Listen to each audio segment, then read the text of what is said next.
दोस्तों, मैं आपका दोस्त, आपका टीचर आदित्य सर। आज हम लोग स्टार्ट करेंगे BHU BCom एंट्रेंस के 2015 का सेट पेपर 1। ठीक है, ये देखिए 2015 का पेपर हमारा सेट नंबर 1। आइए स्टार्ट करते हैं। क्वेश्चन नंबर 1,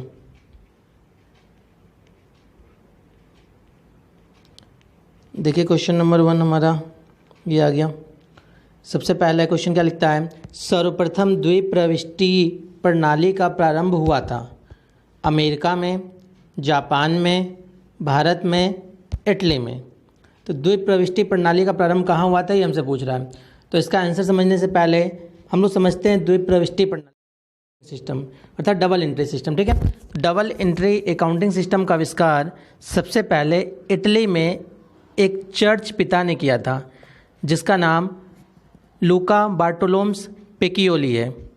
वह लियोनार्डो दा विंची के गणितज्ञ और समकालीन थे।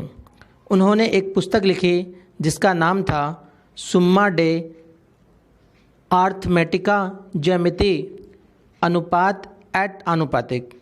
ठीक है, तो इस हिसाब से क्वेश्चन क्या है, सर्वप्रथम द्विप्रविष्टि प्रणाली का प्रारंभ हुआ था, तो उसके हिसाब से क्या हो जाएगा, Italy. Option number 4। Question number 2, question number 2 देखिए, लाभ की प्रत्याशा मत करो और सभी संभावित हानियों के लिए आयोजन करो की नीति निम्न प्रथा के कारण उत्पन्न होती है। प्रकटीकरण, सारता, रूढ़िवादिता, सामंजस्य। तो भविष्य में लॉस के लिए आज ही हमें प्रोविजन बना लेना चाहिए, ये कौन हमें बताता है, रूढ़िवादिता। तो option number 3। Next question, question number 3, निम्नलिखित में से कौन सा पूंजीगत व्यय है। फर्स्ट ऑप्शन वार्षिक विज्ञापन की लागत, सेकेंड ऑप्शन माल सुपुर्दगी वाहन की खरीद, थर्ड ऑप्शन कच्चे माल की खरीद, फोर्थ ऑप्शन मशीन के तेल की खरीद। तो क्वेश्चन में हमसे क्या पूछा गया कि कैपिटल एक्सपेंडिचर। तो पहला ऑप्शन देखिए जो लिखा है कॉस्ट ऑफ एनुअल एडवर्टीजमेंट। तो एडवर्टीजमेंट जो हम लोग करवाते हैं वो हमारा रिवेन्यू एक्सपेंडिचर होता है, न कि कैपिटल एक्सपेंडिचर। सेकेंड ऑप्शन है परचेज ऑफ डिलीवरी वैन। जब हम लोग डिलीवरी वैन परचेज करेंगे तो ये जो हमारा खर्च होगा वो कैपिटल एक्सपेंडिचर हो जाएगा। थर्ड ऑप्शन था परचेज ऑफ रॉ मटेरियल। जब परचेज ऑफ रॉ मटेरियल होगा तो वो हमारा एक्सपेंडिचर जो होगा वो रिवेन्यू एक्सपेंडिचर हो जाएगा। एंड फोर्थ ऑप्शन है मशीन के तेल की खरीद। ये खर्चे भी हमारे क्या हो जाएंगे, रिवेन्यू एक्सपेंडिचर। तो ऑप्शन नंबर क्या हो जाएगा इसका, 2। नेक्स्ट क्वेश्चन, क्वेश्चन नंबर 4, आय एवं व्यय खाता तैयार किया जाता है साझेदारी फर्म द्वारा, बैंक द्वारा, व्यापारिक संस्था द्वारा, गैर व्यापारिक संस्था द्वारा। तो इनकम एक्सपेंडिचर अकाउंट जो होता है वो नॉन ट्रेडिंग कंसर्न द्वारा बनाया जाता है अर्थात गैर व्यापारिक संस्था द्वारा। Option number 4। Question number 5,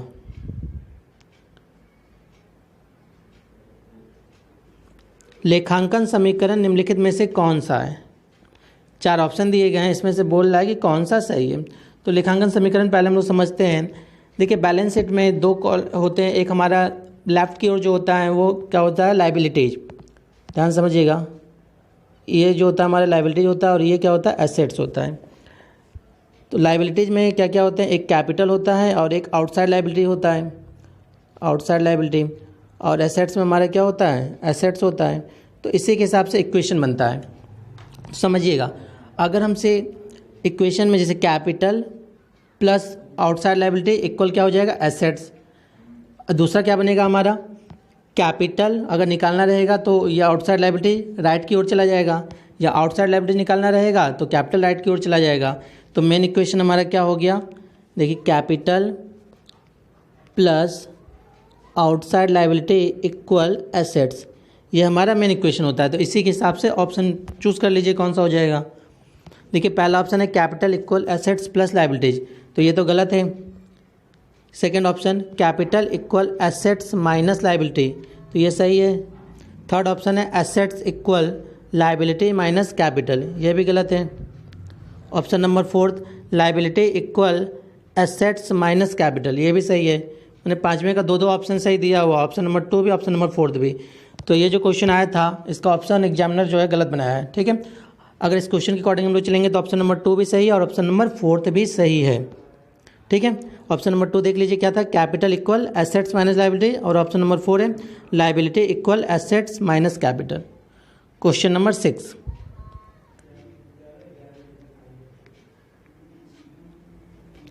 question number 6, खाता बही का मुख्य उद्देश्य क्या जानना है। पहला ऑप्शन कुल विक्रय, सेकेंड ऑप्शन कुल क्रय, थर्ड ऑप्शन व्यापार का लाभ या हानि, फोर्थ ऑप्शन एक स्वभाव के सभी लेन देनों का सामूहिक परिणाम। तो खाता बही का जो मुख्य उद्देश्य होता है वो एक स्वभाव के सभी लेन देनों का सामूहिक परिणाम जानना है, option number 4। Next question, question number 7, यदि तलपट का मिलान नहीं होता है तो लेखापाल कौन सा खाता खोलता है। ड्राइंग अकाउंट खोलता है, सस्पेंस अकाउंट खोलता है, कैपिटल अकाउंट खोलता है कि नॉमिनल अकाउंट खोलता है। ठीक है, तो ऑप्शन कौन सा हो जाएगा बताइए, सस्पेंस अकाउंट। जब भी बैलेंस शीट मैच नहीं होता है तो हम लोग कौन सा अकाउंट खोलते हैं, suspense account. Next question, question number 8, आर्थिक चिट्ठा दर्शाता है वित्तीय अवधि का सकल लाभ, सेकंड ऑप्शन वित्तीय अवधि का शुद्ध लाभ, थर्ड ऑप्शन एक विशेष तिथि पर वित्तीय स्थिति, एंड फोर्थ ऑप्शन समस्त वास्तविक व्यक्तिगत एवं नाममात्र खाते। तो आर्थिक चिट्ठा क्या दर्शाता है, एक विशेष तिथि पर वित्तीय स्थिति, option number 3। Next question, question number 9, Aditya व्यय को निम्न के रूप में दिखाया जाता है, एक व्यय, एक आय, एक दायित्व, एक संपत्ति। तो आदित्य व्यय को किस तरह दिखाया जाता है, एक दायित्व के रूप में, ऑप्शन नंबर 3। क्वेश्चन नंबर 10, हराश्य एक प्रक्रिया है संपत्ति मूल्यांकन की, लागत के विभाजन की, संपत्ति के मूल्यांकन एवं विभाजन की, उपरोक्त में से कोई नहीं। तो हराश्य जो है वो संपत्ति के मूल्यांकन एवं विभाजन की है, option number 3। Next question, question number 11, अदृश्य संपत्ति का एक उदाहरण है ख्याति, लाभ हानि खाते में डेबिट शेष, प्रारंभिक व्यय, आस्थगित आयगत व्यय। तो अदृश्य संपत्ति का जो एक उदाहरण है वो क्या है, goodwill, option number 1। Question number 12, तलपट बनाने का मुख्य उद्देश्य है खातों की अंगगणितीय शुद्धता की जांच करना, खातों की पूर्ण एवं विस्तृत जांच करना, व्यापार की आर्थिक स्थिति का पता लगाना, संपत्तियों एवं दायित्वों की जानकारी प्राप्त करना। तलपट बनाने का मुख्य उद्देश्य क्या है, खातों की अंगगणितीय शुद्धता की जांच करना, option number 1। Next question, question number 13, एकाकी व्यापार का दायित्व होता है सीमित, असीमित, अनिर्धारित, मर्यादित। तो एकाकी व्यापार का दायित्व कैसा होता है, unlimited, option number 2। Question number 14, नाम मात्र का साझेदार वह होता है जो, ऑप्शन 1 नाम मात्र की पूंजी लगाता है, ऑप्शन नंबर 2 नाम मात्र का लाभ पाता है, ऑप्शन नंबर 3 अपने नाम का प्रयोग करने देता है, ऑप्शन नंबर 4 सीमित दायित्व की स्वीकृति देता है। तो नाम मात्र का साझेदार वह होता है जो अपने नाम का प्रयोग करने देता है, option number 3। Next question, question number 15, company में जोखिम उठाने वाले वे हैं, ऑप्शन 1 संचालक, ऑप्शन 2 अंशधारी, ऑप्शन 3 कंपनी के लेनदार, ऑप्शन 4 प्रबंध संचालक। तो कंपनी के में जोखिम जो उठाते हैं वो मालिक होते हैं, और मालिक कौन होते हैं, share holder, option number 2। Question number 16, company अधिनियम के अंतर्गत कंपनी सचिव के कर्तव्य हैं शुद्ध रूप से लिपिक वर्गीय, सेकंड ऑप्शन प्रशासकीय अथवा लिपिक वर्गीय, थर्ड ऑप्शन प्रबंधकीय, फोर्थ ऑप्शन पर्यवेक्षी। तो कौन सा ऑप्शन हो जाएगा, ऑप्शन नंबर 2 प्रशासकीय एवं लिपिक वर्गीय। क्वेश्चन नंबर 17,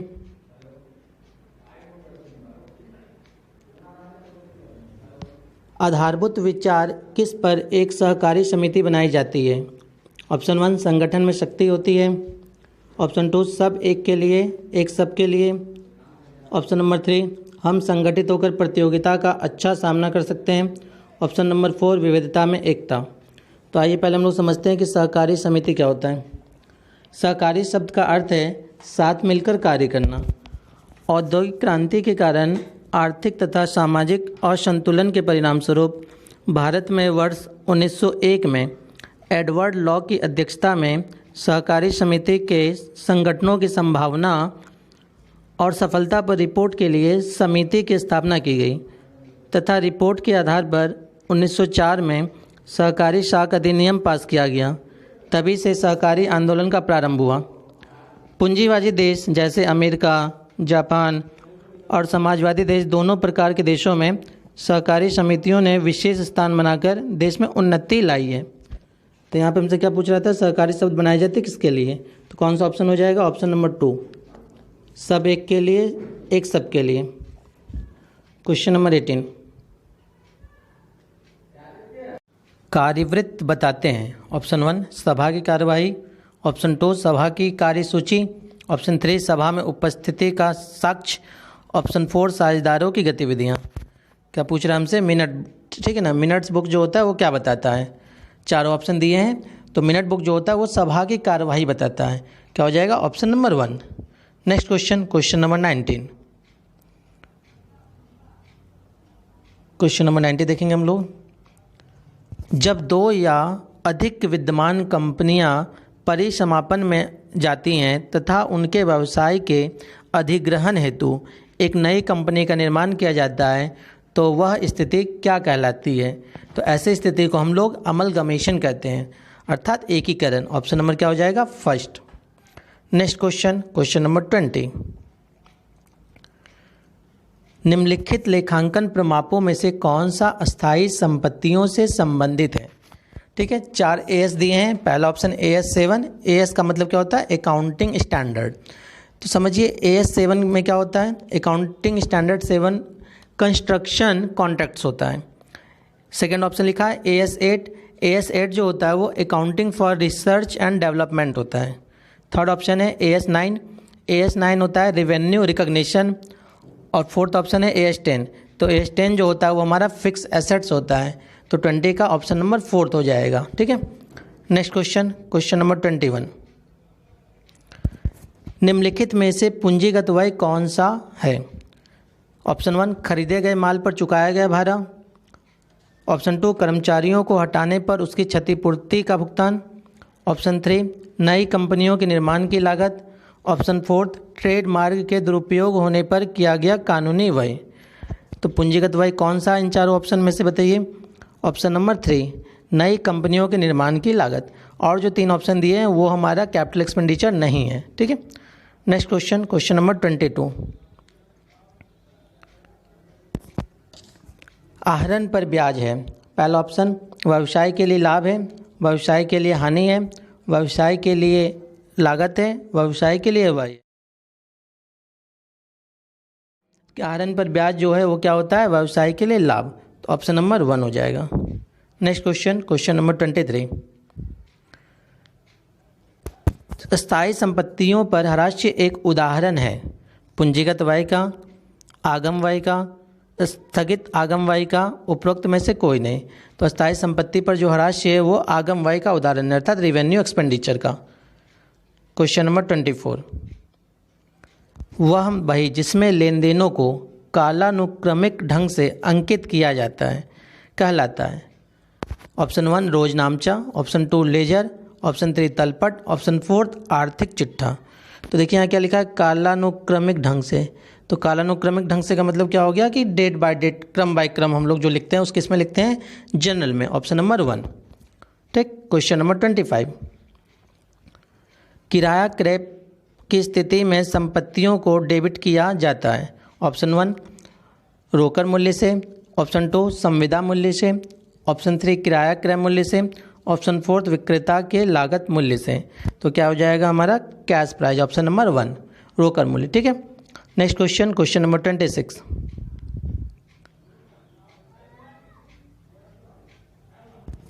किस पद्धति की स्थिति में विक्रेता द्वारा प्राप्य कुल ब्याज को क्रेडिट किया जाता है। ऑप्शन 1 बैंक खाते में, ऑप्शन 2 ब्याज उच्चंत खाते में, ऑप्शन 3 ब्याज खाते में, ऑप्शन 4 विक्रय खाते में। तो ऑप्शन नंबर 2 हो जाएगा हमारा ब्याज उच्चंत खाते में। Question number 27। विनिमय विपत्र का लेखक होता है। विनिमय विपत्र का लेखक कौन होता है, जो बिल को लिखता है। ठीक है, ऑप्शन नंबर 1 देनदार, option number 2 banker, option number 3 लेनदार, ऑप्शन नंबर 4 धारक। तो विनिमय पत्र को जो लिखता है वो क्रेडिटर होता है, जो गुड्स को बेचता है उधार पे। ठीक है, तो वही क्या करता है, विनिमय पत्र को लिखता है। Option number 3 creditor. Next question, question number 28।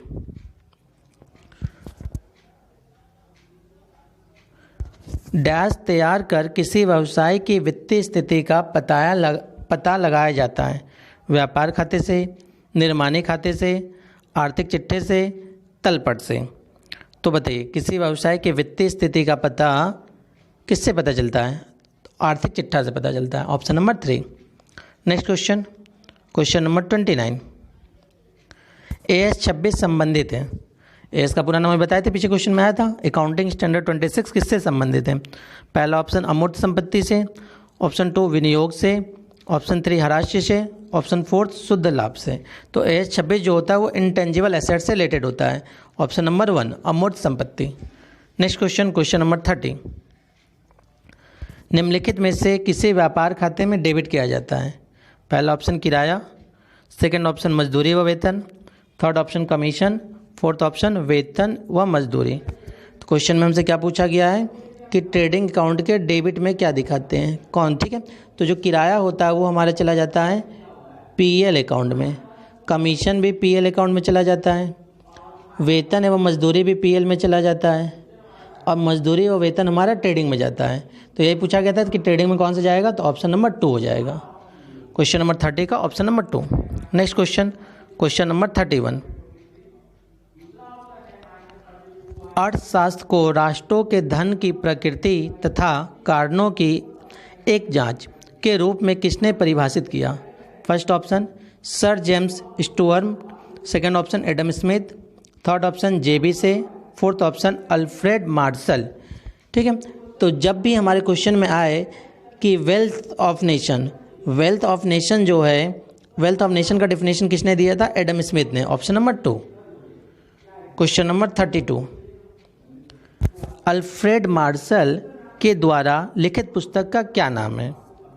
पहला option theory of economics, second option text book of economics, third option principle of economics, fourth option an introduction of economics. आइए समझते हैं थोड़ा सा इस क्वेश्चन पर। अल्फ्रेड मार्शल अपने समय के सबसे प्रभावशाली अर्थशास्त्री थे। उनकी पुस्तक प्रिंसिपल ऑफ इकोनॉमिक्स जो 1890 में अनेक वर्षों तक इंग्लैंड में अर्थशास्त्र की पाठ्य पुस्तक के रूप में पढ़ाई जाती रही। इसमें मांग और पूर्ति, मार्जिनल यूटिलिटी तथा उत्पादन लागत को व्यवस्थित रूप दिए। मार्शल की गणना अर्थशास्त्र के प्रमुख संस्थापकों में की जाती है। तो बताइए कौन सा ऑप्शन हो जाएगा 32 का? Option number 3 principle of economics book. अभी कब लिखे थे? 1890 में। Next question, question number 33। मानवीय आवश्यकताएं असीमित हैं जबकि उनको संतुष्ट करने के साधन क्या हैं? कम है। तो कौन सा ऑप्शन हो जाएगा? Option number 2। Next question, question number 34। आर्थिक नियमों के संबंध में निम्नांकित में से कौन सही नहीं है? पहला ऑप्शन आर्थिक नियम वैज्ञानिक है, सेकेंड ऑप्शन आर्थिक नियम सही नहीं है, थर्ड ऑप्शन आर्थिक नियम बदल नहीं सकते, फोर्थ ऑप्शन आर्थिक नियम काल्पनिक है। तो हमसे क्या बोला गया कि कौन सा सही नहीं है? ठीक है, तो थर्ड ऑप्शन सही नहीं है, आर्थिक नियम बदल नहीं सकते, तो ये गलत है। तो ऑप्शन नंबर क्या हो जाएगा 34 का 3। Next question, question number 35। किस वस्तु की मांग निर्धारण के लिए पहला तथा सर्वाधिक महत्वपूर्ण पहलू है? उत्पादन, कीमत, वितरण, किस्म। तो क्या हो जाएगा? कीमत। Option number 2। Question number 36। मांग के नियम के अनुसार किसी वस्तु की जैसे ही कीमत गिरती है उसकी मांग क्या हो जाती है? बढ़ती है। अर्थात ऑप्शन नंबर 3 हो जाएगा, क्योंकि प्राइस और डिमांड में, किसी भी वस्तु के प्राइस और डिमांड में विपरीत रिलेशन होता है, उल्टा। अगर प्राइस हमारा बढ़ेगा तो डिमांड क्या होगा? घटेगा। अब प्राइस अगर घटेगा तो डिमांड बढ़ेगा, इन दोनों में विपरीत रिलेशन होता है। तो क्वेश्चन में ये बोला गया था कि अगर कीमत गिरेगी तो मांग क्या हो जाएगा? बढ़ेगा, इसलिए ऑप्शन नंबर 3 हो जाएगा। Next question, question number 37। जिस बिंदु पर सीमांत उपयोगिता शून्य होती है कुल उपयोगिता रहती है? ऑप्शन 1 शून्य, ऑप्शन 2 न्यूनतम, ऑप्शन 3 अधिकतम, ऑप्शन 4 बराबर। तो जहाँ पर सीमांत उपयोगिता शून्य होती है वहाँ पर कुल उपयोगिता जो होती है वो अधिकतम होती है। ऑप्शन नंबर 3 हो जाएगा। नेक्स्ट क्वेश्चन, क्वेश्चन नंबर 38, मौद्रिक प्रणाली का विकास किस मुद्रा के प्रारंभ में हुआ? वस्तु मुद्रा, धातु मुद्रा, पत्र मुद्रा, शाक मुद्रा। तो प्रारंभ किससे हुआ था? वस्तु मुद्रा से हुआ था, ऑप्शन नंबर 1। क्वेश्चन नंबर 39, मुद्रा वह है जो मुद्रा का कार्य करे। यह परिभाषा किसने दी है? मार्शल ने, किन्स ने, हार्टले ब्रदर्स ने, क्राउथर ने। तो ये परिभाषा जो दी है तो उनका नाम था Hartley brothers. Question number 40, Bharat में कौन सा मुद्रामान व्यवहार में है? स्वर्ण चलनमान, स्वर्ण विनिमयमान, रजतमान, पत्र मुद्रामान। तो कौन सा मुद्रामान व्यवहार में है? उसका नाम है पत्र मुद्रामान, option number 4। Next question, question number 41 देखिए, किस देश में पहली बार पत्र मुद्रा चलन में आई? Option number 1 Bharat, option number 2 चीन, option number 3 Japan, option number 4 Iran. तो चीन में आई थी, ऑप्शन नंबर 2। क्वेश्चन नंबर 42, पत्र मुद्रा निर्गमन की न्यूनतम निधि प्रणाली भारत में किस वर्ष अपनाई गई? 1950, 1955, 1956, 1960। तो कब अपनाई गई थी? 1956 में, तो option number 3। Next question, question number 43, मुद्रा के परिमाण सिद्धांत का शाक मुद्रा आधारित समीकरण किसने दिया था?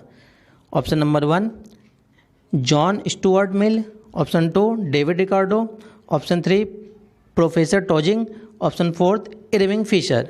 तो बताइए किन्होंने दिया था? इरविंग फिशर ने, ऑप्शन नंबर 4। क्वेश्चन नंबर 44, कौन सी मुद्रा उसकी लागत की दृष्टि से सर्वाधिक मितव्ययी होती है? मितव्ययी का मतलब होता है कि सबसे सस्ता, मतलब उसको निर्गमित करने में लागत बहुत कम आती है। ऑप्शन 1 स्वर्ण मुद्रा, ऑप्शन 2 रजत मुद्रा, ऑप्शन 3 पत्र मुद्रा, ऑप्शन 4 वस्तु मुद्रा। तो सबसे मितव्ययी कौन सी मुद्रा होती है? पत्र मुद्रा। इसको निकालने का जो खर्च होता है सबसे कम होता है। क्वेश्चन नंबर 45, जब सीमांत कीमत स्तर बहुत तेज गति से बढ़ता है तो इस प्रकार का मुद्रा प्रसार कहलाता है? रेंगता मुद्रा प्रसार, चलता मुद्रा प्रसार, दौड़ता मुद्रा प्रसार, आयातित मुद्रा प्रसार। तो उसको हम लोग क्या कहते हैं? दौड़ता मुद्रा प्रसार।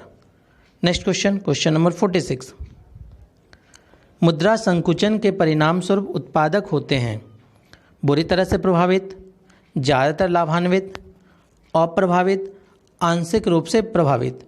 तो मुद्रा संकुचन के परिणाम स्वरूप उत्पादक बुरी तरह से प्रभावित होते हैं, option number 1। Question number 47, Bharat में पहली बार रुपया किस वर्ष अवमूल्यित हुआ? 1947 में, 1949 में, 1951 में, 1956 में। इसका आंसर समझने से पहले हम लोग को ये जानना होगा कि अवमूल्यन क्या होता है। तो समझते हैं। अवमूल्यन से आंतरिक दाम प्रायः गिरते हैं। जब किसी देश द्वारा मुद्रा की विनिमय दर अन्य देशों की मुद्राओं से कम कर दिया जाए ताकि निवेश को बढ़ावा मिल सके तो उसे अवमूल्यन कहते हैं। भारत में 1947 से अभी तक 3 बार अवमूल्यन हुआ है। कब कब हुआ है वो समझेंगे। 1949 में हुआ है पहली बार, दूसरी बार हुआ था 1966 में और तीसरी बार हुआ था 1991 में। अवमूल्यन होने से आयात में कमी तथा निर्यात में वृद्धि होती है। तो आइए इन तीनों सन में से देखिए कौन सा मैच कर रहा है। Option number 2 1949। Next question, question number 48,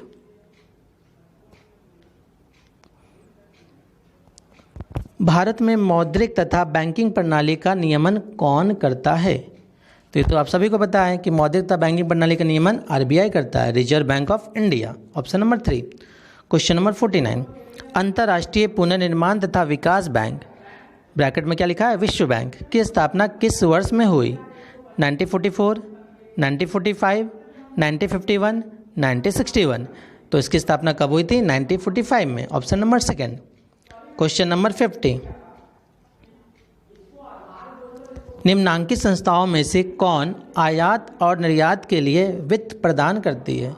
क्या पूछा गया है? एक्सपोर्ट और इंपोर्ट के लिए फाइनेंस प्रोवाइड करवाती है। Option number 1 IDBI, option number 2 RBI, option number 3 EXIM bank, option number 4 FCI. तो क्या हो जाएगा? Option number 3 EXIM bank. EXIM bank का ही पूरा नाम हमारा एक्सपोर्ट इंपोर्ट बैंक है। ठीक है। क्वेश्चन नंबर 51, नवीन बैंकिंग कंपनी एक्ट के अनुसार राष्ट्रीयकृत बैंकों के द्वारा अंश पूंजी किस सीमा तक जनता को जारी की जा सकती है? Option 1 25%, option 2 30%, option 3 49%, option 4 51%। तो क्या हो जाएगा? Option number 3 49%। Question number 52, Bharat में अधिकांश वाणिज्यिक बैंकों की आधारभूत समस्या किससे संबंधित है? पहला ऑप्शन पूंजी की कमी से, सेकंड ऑप्शन निम्न कुशलता, थर्ड ऑप्शन वृद्धिगत एनपीएस, फोर्थ ऑप्शन तीव्र प्रतियोगिता। तो सबसे बड़ी समस्या क्या है? वृद्धिगत एनपीएस। क्वेश्चन नंबर 53,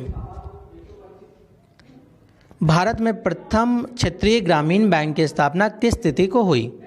1 जनवरी 1960, 2 अक्टूबर 1970, 2 अक्टूबर 1975, 15 अगस्त 1980। तो क्या हो जाएगा? ऑप्शन नंबर 3 2 अक्टूबर 1975 को। क्वेश्चन नंबर 54, भारत में मर्चेंट बैंकिंग की सेवाएं प्रारंभ करने वाला प्रथम बैंक कौन सा था? Punjab national bank, state bank of India, United bank of India, bank of Baroda. तो उनका क्या नाम है? State bank of India. Question number 55, Bharat में म्यूचुअल फंड के व्यवसाय का नियमन कौन करता है? रिजर्व बैंक ऑफ इंडिया, वित्त मंत्रालय, सेबी, स्कंद विपणियां। तो कौन करता है? सेबी। Option number 3।